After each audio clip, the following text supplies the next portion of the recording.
Saya dengar juga pondok ini juga menjadikan perempuan sebagai muadzin dan juga sebagai khatib Jumat. Kalau memang kabar itu benar, Allah alam, seperti yang saya katakan, kabar yang kita dengar di medsos itu perlu kita cross check lagi kebenarannya. Apakah itu kabar benar atau tidak, karena ini bisa direkayasa. Maka saya jawab dengan dua hal. Kalau kabar itu bohong, maka selesailah, nggak perlu kita perpanjang.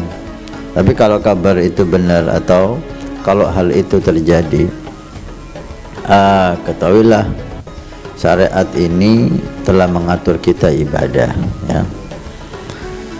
Untuk sholat, Nabi SAW mengatakan, "Sallu kama ra'aitumuni usalli."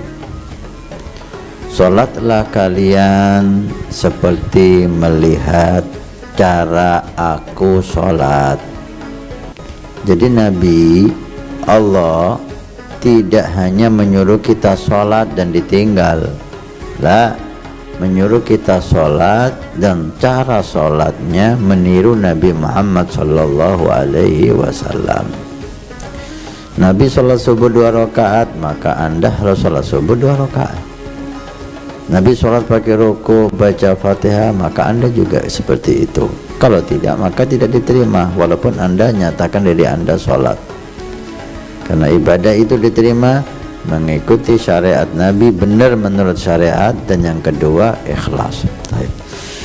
Nabi bersabda, khairu sufufir rijal awwaluha wa khairu sufufin nisa akhiruha.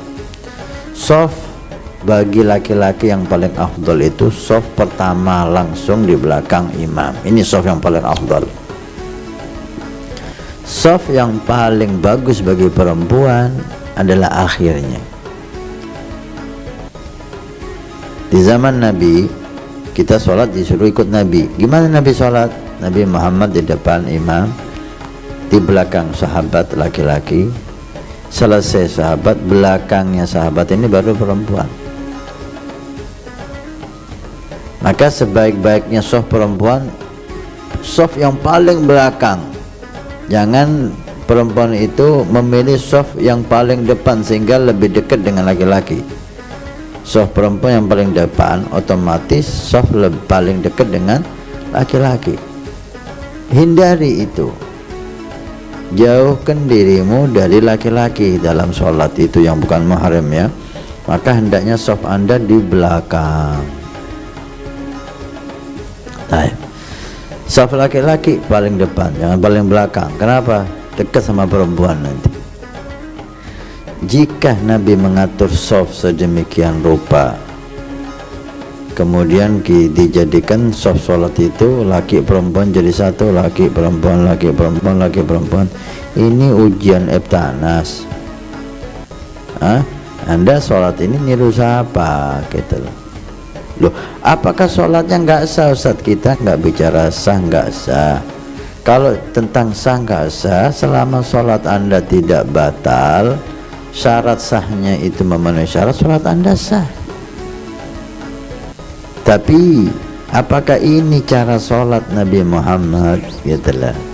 Apalagi kalau memang benar suatu lembaga pondok pesantren yang mestinya mendidik ilmunya Nabi, bagaimana santri itu dididik sesuai dengan Nabi Muhammad sallallahu alaihi wasallam. Bukan santri itu dididik, diajari untuk melanggar ajaran Nabi Muhammad sallallahu alaihi wasallam. Karena pondok itu mencari ilmu agama Allah yang bagus, gimana persis dengan Nabi sallallahu alaihi wasallam. Kalau udah di pondok diajari melanggar sunnah Nabi, Allahu alam apakah ini kejadian terjadi apa enggak. Yang penting kalau kita bicara hukum sah apa enggak sholatnya, selama auratnya tertutup, rukun-rukunnya terpenuhi, syarat-syaratnya terpenuhi, sah sholatnya. Tapi apakah seperti ini sholatnya Nabi? Gitulah. Apakah seperti ini sholat Nabi? Jelas tidak. Jelas tidak. Taib. Kemudian sekalian ini adzan. Adzan itu disunnahkan untuk laki-laki. Syarat muadzin itu satu, muslim, ya. Orang kafir nggak sah adzannya. Kalau dia adzan gimana? Ya kalau dia adzan yang nggak sah, tapi dia masuk Islam karena dia sudah syahadat. Dalam adzan ada syahadat. Dua, harus tamyiz, anak yang sudah mengerti tentang lafaz-lafaz adzan.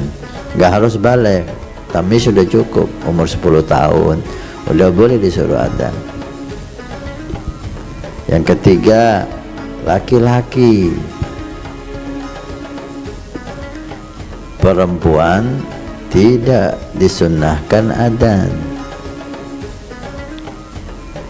Apakah boleh perempuan adzan, Habib? Dilihat, kalau belajar lafaz-lafaz adzan mungkin bisa diperbolehkan karena dia dalam kondisi belajar lafaz adzan. Tapi jika meniru laki-laki, ini bisa tasyabuh berrijal, dilarang. Dalam kitab Tagrirat As-Sadidah diberi 2 alasan kenapa sih adzan ini khusus untuk laki-laki. Satu, adzan ini dihimbau untuk suara keras, suara keras, lantang. Sedangkan perempuan tidak dihimbau untuk suara keras, karena fungsi adzan untuk didengarkan ke orang. Dan suara perempuan ada khilaf antara ulama, aurat atau bukan aurat. Tapi kalau perempuan itu bersuara keras untuk didengarkan laki-laki, ini udah jelas nggak bagus. Yang kedua, adzan itu sunnah dilihat. Jadi kita itu di samping mendengarkan dan menjawab adzan, kita disunahkan melihat muadzin.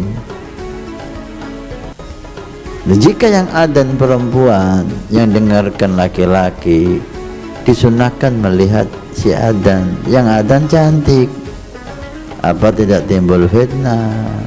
Itu. Dalam 2 hal ini perempuan itu tidak dihimbau untuk adzan. Yang ditiru ini siapa? Nabi nggak pernah nyuruh perempuan adzan. Sahabat nggak pernah menggunakan perempuan untuk adzan. Ya, zaman tabi'in nggak pernah kita dengar perempuan adzan. Zaman para ulama, para sholihin, nggak pernah kita dengar perempuan adzan, kecuali sekarang ini di Indonesia. Alhasil Indonesia ini ajaib. Hal-hal yang aneh ini banyak terjadi di sini. Karena itu perlu MUI, Nahdlatul Ulama mendekati dan memberi argumen apa alasannya, apa gitu loh. Kenapa Anda menyuruh santri perempuan adzan? Khutbah sama dengan adzan. Khutbah itu sunnah lantang. Khutbah itu sunnah dilihat yang khotib. Nah, kalau khutbah perempuan diperdengarkan suaranya di depan laki-laki, kemudian disunnah dilihat oleh laki-laki karena dia khatib, kan tidak tepat ini, udah gitu loh. Apa alasannya itu, untuk apa? Tapi saya nggak setuju dihujat, dikecam, dicemooh. Ini bukan menyelesaikan masalah. Anda kalau memperbaiki, datangi, apalagi itu pondok pesantren, yang jelas pengasuhnya kan orang punya ilmu. Datangi, apa alasan Anda, kenapa Anda lakukan ini, untuk apa sih, gitu loh. Apa yang Anda cari, apa? Sampai saat ini kita nggak paham kalau ini memang benar ada, apa tujuannya, apa, wallahu alam. Taib. Kemudian kita dengar juga adzannya membelakangi kiblat, menghadap kepada makmumin. Sunnahnya adzan itu menghadap kiblat. Makruh dikatakan dalam kitab ini, makruh adalah jelek kalau adzan itu membelakangi kiblat, menghadap makmumin itu jelek, makruh, walaupun nggak haram. Tentang nada adzan yang kita dengar, kalau memang itu benar ya, dengan nada yang lain dari seperti yang Allahu Akbar, Allahu Akbar, terus tangannya gini, ini tidak sunnah. Sunnahnya adzan itu menaruh telunjuk ini di telinga, Allahu Akbar, Allahu Akbar, dikemas adzan itu sesakral mungkin sehingga orang yang dengar itu tergetar hatinya gitulah, bukan dikomandangkan seperti orasi gitu, Allahu Akbar, Allahu Akbar. Hikmahnya adzan itu supaya kita itu tergerak nyambung sama Allah Subhanahu wa ta'ala, walaupun tidak disyaratkan lagunya harus seperti ini, lagunya harus seperti itu ya, karena tajwidnya harus seperti ini, karena tajwid itu wajibnya dalam membaca Quran. Dikatakan oleh Syekh Al-Jum'ah, salah satu mufti Mesir, tajwid itu harusnya, wajibnya itu di dalam Al-Quran. Ketika dalam adzan, ketika dalam qasidah, maka tajwid itu tidak terlalu ditekankan. Nah, tajwid ditekankan dalam Al-Quran, ini bacaannya 3 bacaan, ini 4 bacaan dan seterusnya.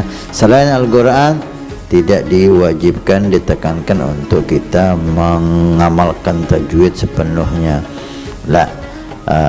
Tentang iramahnya itu boleh, tapi pakai irama yang menggugah. Nah, sekali lagi, selama adzan itu memenuhi syarat sah, maka itu sah. Tapi yang kita inginkan bukan hanya sah. Kalau hanya sah, Anda sholat pakai sarung nggak pakai baju sah. Pakai sarung aja, nutup aurat, nggak pakai baju, Anda sah. Perempuan sholat dengan baju yang ngepres, nggak pakai ruku, bajunya ngepres, menutupi aurat, tapi bentuk tubuhnya terlihat, sah. Apakah pantas? Itulah. Apakah pantas? Apakah ini ibadah yang dicintai oleh Allah? Karena kita ibadah ini kan ingin mendapat pahala. Nah, kalau kita ibadah dengan cara yang tidak diridhoi oleh Allah Subhanahu wa ta'ala, ini niatnya Anda ini apa? Itulah. Niat Anda ibadah ini apa? Man shoma ramadhana imanan wahtisaban. Puasa Ramadan aja harus diniati, ihtisab, meminta pahala dari Allah, sehingga puasa nggak hanya nggak makan, nggak minum, menjaga mata dari yang haram, menjaga mulut dari berkata haram, karena mengharap pahala. Nah, ini kalau sholat semacam ini, adzan semacam ini, yang Anda harap ini apa gitu loh. Kalau Anda mengharap pahala, maka jaga adab, jaga akhlak. Maka sekali lagi, saran saya kepada MUI, kepada Nahdlatul Ulama, kepada Muhammadiyah, orang-orang yang mengetahui organisasi-organisasi Islam, datangi, ajak dialog gitu loh, fahami apa tujuannya, apa niatnya, apa. Yang jelas ini cara-cara, bukan cara yang digunakan Nabi Shallallahu Alaihi Wasallam.